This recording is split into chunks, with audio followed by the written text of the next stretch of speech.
আজকের বিশ্ব ফুটবলের সবচেয়ে বড় নাম লিওনেল মেসির অবিশ্বাস্য হ্যাটট্রিক। বিশ্বকাপের মঞ্চে আলজেরিয়ার বিপক্ষে একতরফা দাপট দেখিয়ে ৩-০ গোলের জয় পেয়েছে বর্তমান বিশ্ব চ্যাম্পিয়ন আর্জেন্টিনা।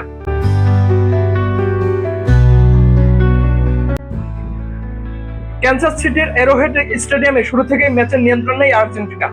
মাঝমাঠে বল দখল, দ্রুত প্রাসিং আর ধারালো আক্রমণে প্রতিপক্ষ আলজেরিয়াকে কার্যত চাপে ফেলে দেয় তারা। ম্যাচের শুরু থেকেই বোঝা যাচ্ছিল আর্জেন্টিনা আজ বড় কিছু করতে যাচ্ছে।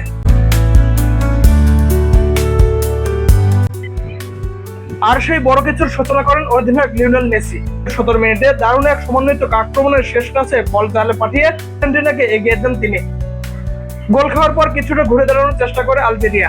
কয়েকটি আক্রমণ সাজালেও আর্জেন্টিনার রক্ষণভাগ ছিল দৃঢ় ও সংগঠিত।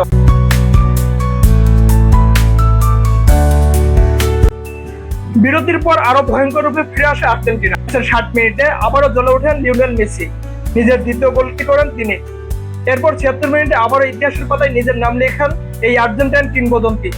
দারুণ ফিনিশিং এ হ্যাটট্রিক পূর্ণ করেন মেসি এবং গড়েন ক্যারিয়ারের প্রথম বিশ্বকাপ হ্যাটট্রিক।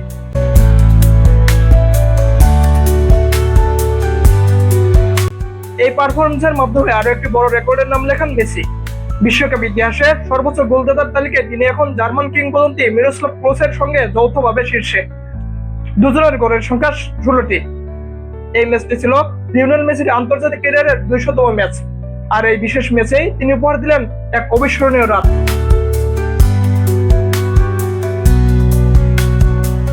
শেষ দিকে আলজেরিয়া চেষ্টা করলেও আর্জেন্টিনার নিয়ন্ত্রণ ভাঙতে পারেননি। শেষ বাঁশি বাজার সঙ্গে সঙ্গে ৩-০ গোলের জয় নিশ্চিত হয় আর্জেন্টিনার। ফুটবল বিশ্ব আবারও দেখলো লিওনেল মেসি নামটি মানেই ইতিহাস, মানেই দ্রুত রেকর্ডের জন্য। আজকের রাত তাই শুধু একটি ম্যাচ নয়, এটি ছিল এক কিংবদন্তির আরেকটি অমর অধ্যায়। আরমান মুকুল, মেট্রো নিউজ।